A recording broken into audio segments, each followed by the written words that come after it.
Akkam jirtu maatii waan akaadaamii barumsaa keenya har'aan immoo kan qabannee dhufne jechoota ijaaruu ni ta'a jechuudha. Jechoota yeroo ijaarru jechoota dhedheeraa ta'anii sagalee sadii fi isaan ol kan qabanii ilaallaa jechuudha.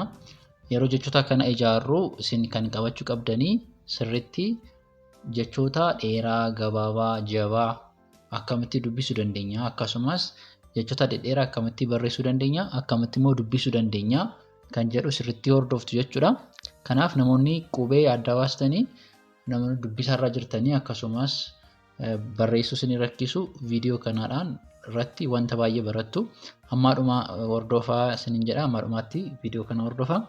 Viidiyoo kana jalqabuu keessan dura namoonni chaanaalii kanaaf haaraa taatanii sabiskiraayib gochuudhaan barumsoota adda addaa isiniif gadhiisnaa hordofuu dandeessu. Akkasumas viidiyoo kanaas laayik gochuudhaan jalqabaa isiniin jedha. Namoonni immoo karaa keessoon barachuu barbaaddan bilbilli keenya viidiyoo kana jala jira. Karaa Imoo, Waatsaappii akkasumas Teelegiraamii nu argattu. Heeloon jedha, barumsa keessanis barachuu dandeessu jechuudha. Gara barumsa keenyatti yeroo dabarru akkuma argitanii sagaloota baay'ee qaban jechuun immoo jechoota dhedheeraa ta'anii akkamitti ijaaruu dandeenya kan jedhu ni ilaalla jechuudha. Ammaadhumaatti nu hordofaa isiniin jedha. Kanaaf ammasitti kan ilaaltanii baay'inaan sagalee sadii warra qabanii. Kanaaf jalqabaa jechi tokko yeroo uumamuuf sagalee barbaada. Sagalee lamaa fi isaa ol walitti dhufuudhaan maaluma sagalee yookiin jecha uumaa jechuudha. Kanaaf sagaleen lama ta'uu danda'a, sadii ta'uu danda'a, afur ta'uu danda'a, isaan olis ta'uu danda'a. Nun amma kana sadii warra qaban ilaalla. Warra sadii qaban sirriitti ilaaltaninnaan isa kaanis walitti fiduudhaan kan ijaartanii ta'a, kan dubbistanii ta'a, kan barreessitanii ta'a jechuudha. Kanaaf amma viidiyoo keenyatti dabarru asuma akkuma argitanii laadha. Kanaan dura amma qubee baa jalqabee amma itti hojjennee jirra. Sanatti sirriitti ilaaluu dandeessu deebitanii. Har'a immoo kan laa jalqabee isinii agarsiisaa jechuudha. Kanaaf asitti maaltu jira? Qubee laa jira. Laa. Maaliif dubbachiistuun asii lama miti? Aan lama dubbachiistuu lamaa qabna. Asii laa jenna. Laa. Asii qaa. Asii naa. Laa. Qubee sagalee dheeraadha. Qaa. Asii naa. Walitti laa. Qaa. Naa. Laaqana. Laaqana jenna jechuudha. Asii immoo dubbachiistuun keenya maali? Asirratti eedha miti? Lee jenna. Lee. Asii lii. Argitanii akkuma argitanii asii laa lamaa jira. Kanaaf hin jabaata jechuudha. Jabeessinu wanta yeroo jabeessuu barbaadnu afaan keenya irratti qubee tokko yeroo barreessinu ta'e wanta jabaatu taanaan lama gochuu qabna. Dubbifamaa sana yookiin immoo yeroo lama barreeffama keessatti dubbifamaan wal fakkaataa lama ta'e yeroo arginu jabeessinee dubbisuun nurra eegama jechuudha. Kanaaf lee asii lii asii saa. Lee lii saa walitti leeliisaa. Leeliisaa jenna jechuudha. Asiin dubbachiistuun keenya iidha.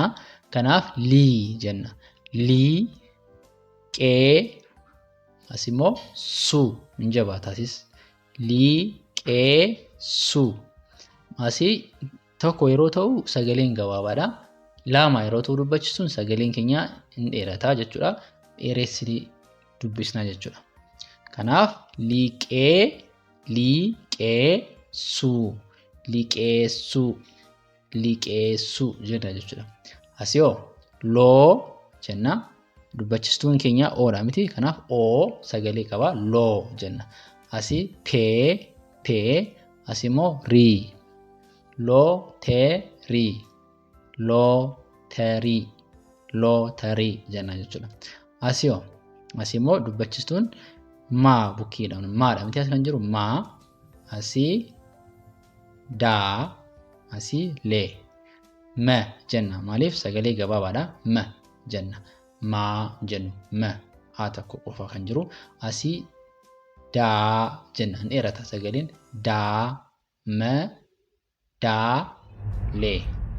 Madaalee. Madaalee. Madaalee jenna jechuudha. Asii immoo maaltu jira? maa jenna. Argitanii? Asii sirriitti ilaalaa. Aan tokko asii immoo aa lamaadha. Asii ma jennee kanarratti asii garuu maal jennaa? Maa jenna. Ma asii maa hin dheeressina jechuudha. Maa la qaa. Maa la qaa walitti maallaqa.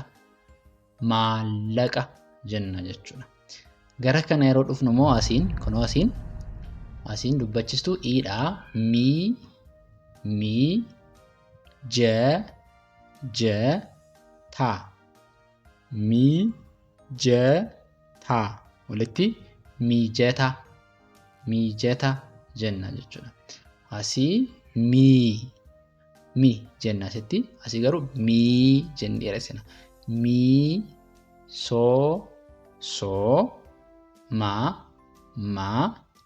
miisooma walitti miisooma jenna jechuudha. Taanee kan jiru asii maali? Moo maaliif oodha dubbachisuun o sagalee akkasii qaba. Moo jenna jechuudha. Moo ga inni asii immoo hin jabaata. Gaa lama miti ga. Moo gaa sa. Moo gaa sa. Moggaasa jenna jechuudha. Asiin dubbachisu keenya u miti. Kanaaf mu fa chuu walitti muufachuu jenna jechuudha. Muufachuu. As immoo naadha mitire.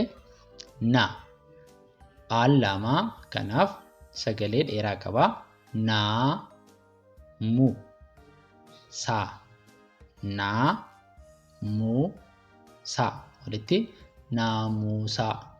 naamuusaa jenna jechuudha. As immoo sadan isaan irratti qubeen dubbachistu a tokko kanaaf sagalee gabaabaa qabu. Na qa ta walitti naqata jennee kan dubbisnu ta'a jechuudha.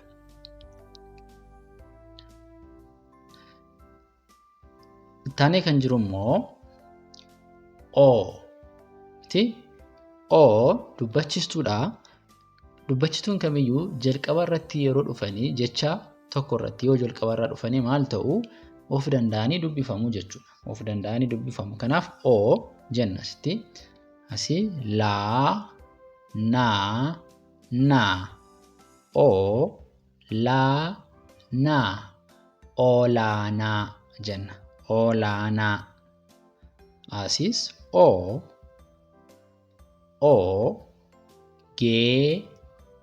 geessa ogeessa jenna jechuudha. Ogeessa jennee haala kanaan dubbisuu dandeenya. Taanee kan jiru qubee paadha. Dubbachistuu isaa oodha. Kanaaf poo liisii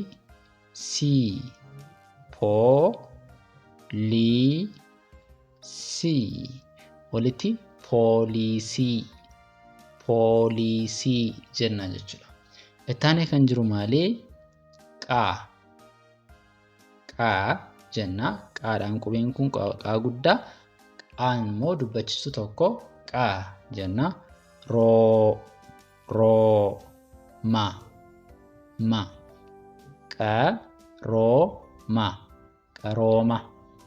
qarooma jenna jechuudha. Taanee kan jiru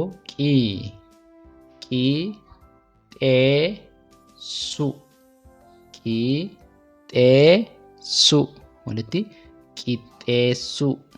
qixxeessu jenna jechuudha. Asiin qubeen qaadha. Achi o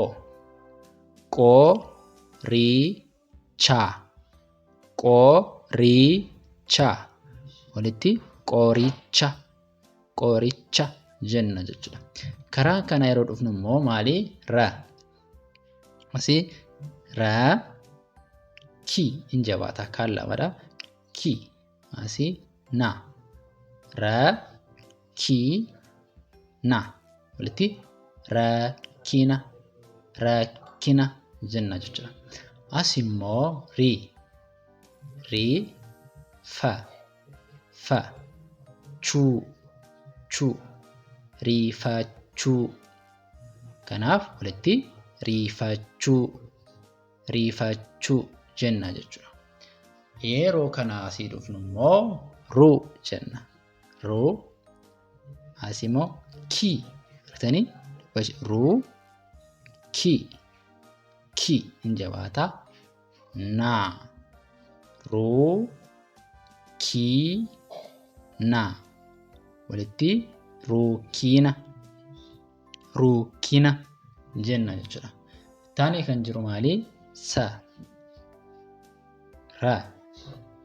Ra bakka masadiin illee dubbachistuun a tokko kanaaf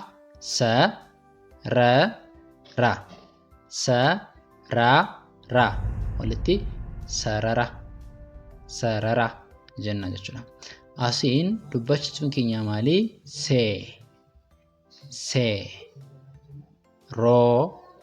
roo ta seerota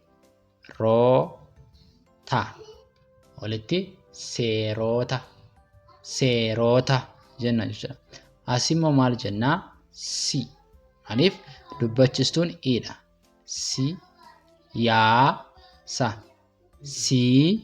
Siyaasa walitti siyaasa jennee haala kanaan dubbisuu dandeenya jechuudha. Kanaaf yeroo dubbistanii sagalee tokkoon adda baastanii dubbistaninnaan yeroo barreessitanis taanaan sagalee sana adda baasuudhaan tokkoon barreessuu qabdu jechuudha. Jecha sana yeroo yaaddanii sagalee qofatti qooduudhaan yaada. Keenyaaf asitti yoo siyaasa yoo jedhe nama siyaasa barreessuu barbaadanii jira, yaan jira, saan jira. Kanaaf jecha kana qoqqooduudhaan tokkoon maal gochuu dandeessu? Barreessuu danda'uu qabdu. Akkasumas yeroo dubbistan illee qofaan sagalee isaanii adda baasuu qabdu jechuudha. Shaakalliif haala kanaan shaakaltanii afaan Oromoo salphaan dubbisuu barreessuu dandeessu jechuudha. Kanaaf viidiyoo keenya har'aa kana fakkaataa ture. Namoonni karaa keessoon barachuu barbaadan bilbilli keenya viidiyoo kana jala jira. Karaa imoon, waatsaappii akkasumas teelegiraamiin nu argachuu dandeessu. Barumsa keessanis barachuu dandeessu jechuudha. Viidiyoo biraan amma walitti deebinuun nagaa tura. Ciao.